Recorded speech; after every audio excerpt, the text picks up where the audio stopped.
घाई करून चालणार नाही, घाई करून चालणार नाही.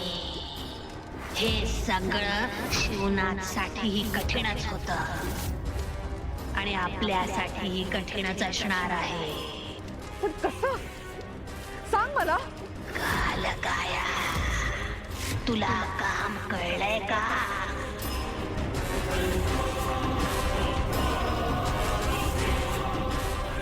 नाही. मार्जरी, हे हे काय? याचा आवाज अथर्वसारखा नाहीये. हेच हेच मी तुला सांगत होते. पण मग आता काय करायचं? कंठस्पर्श हाच या विधेतील सगळ्यात महत्वाचा भाग आहे. अथर्वच्या कंठाला स्पर्श केल्याशिवाय त्याच्याकडे अथर्वचा आवाज येणं शक्यच नाही. अंजली, तुला आधी याला घरी घेऊन जावं लागेल. पण एक गोष्ट लक्षात ठेव, कालकायाला तुला हवा तेव्हा गायब करता येणार नाही. तुला त्याला काळजीपूर्वक हलवावं लागेल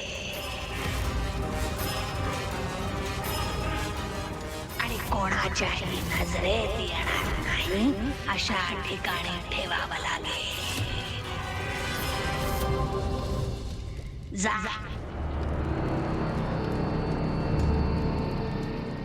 पण माझं कार्य काय असेल आणि मोबदला? कळेल, लवकरच कळेल.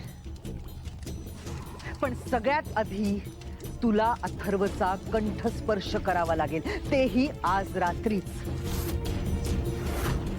त्यानंतर मी तुला तुझं कार्य सविस्तर समजावून सांगेन.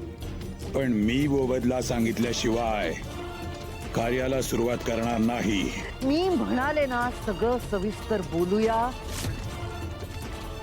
पण आत्ता तू माझ्या सोबत चल. रात्र होईपर्यंत तुला लपून ठेवावं लागेल. खूप नाजूक कार्य आहे, खूप नाजूक. सावध राहा.